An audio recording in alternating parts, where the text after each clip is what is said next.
Jala selifa hara badalno tingafas polsen hara borra kana nugarno achirratti bakka bu'aa bilisummaa Oromoodha kan yeroo sanitti chaartara gaafa seensaa osoo magaalaa guutuun qabatin obbo Hassan Abrahim Fuulee seenaa naadatu qabsaawaa gameessa ona diinaa keessatti qabsoo Oromoodha tiif lafee gadarsa lafee duudaa ta'anii geggeessaa turaniiti.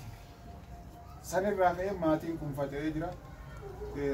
Kuunleen gaafa jiranis haala adda addaatiin ka'idhaa keessa jiran kan addaan faca'an qabeenyi isaan qaban hundi silaa gaa Oromoon gaa hundinuu barbaada gaa samamaa jira. Riin isaan qabanii fi abbaanis hidhaa ture haatinis abbaanis har'a nama lubbuun hin jirre.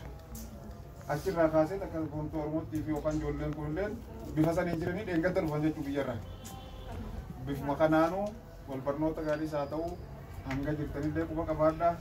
Walillee bakka inni jirutti illee akka qabsaa'otaatti fi boonta keenyaa fi qeyroo fi gaarittiin keenyallee akkasitti kamaatii qabsaa'otaa bakka jiranitti illee kan nama gaa qabee nufa garreen isinitti hime kan beektanillee waliin qabneetillee akka quba qabaannu taa'amuudha qabaa jechuuf kana jechuu barbaade galatooma.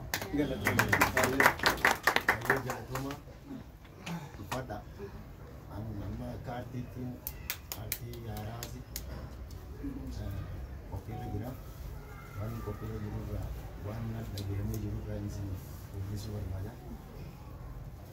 Obsaan na jalasa.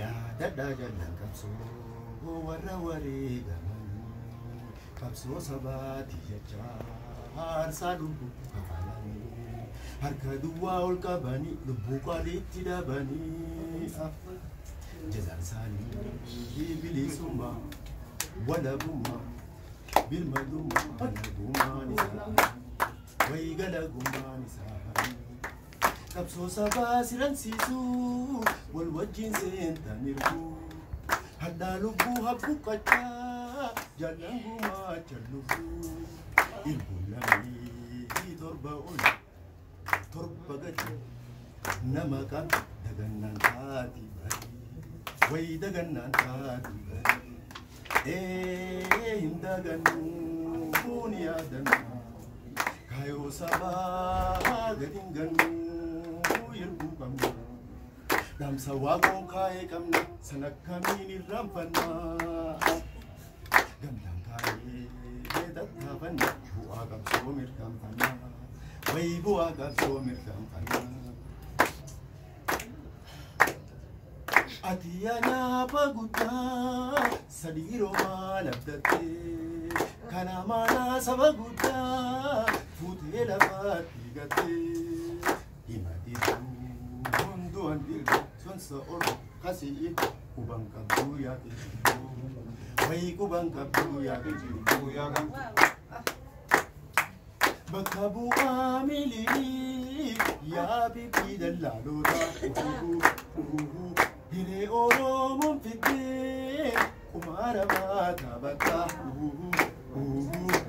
keessaa fiddan qarti alaanarra banaa jette yaa abiyyee fidjar jettee wayyaanee dhaabbattee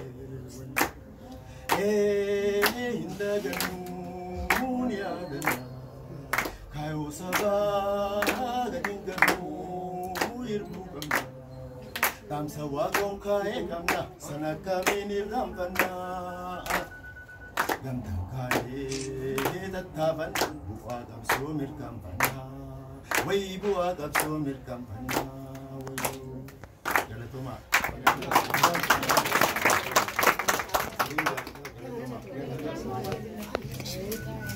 Galatooma.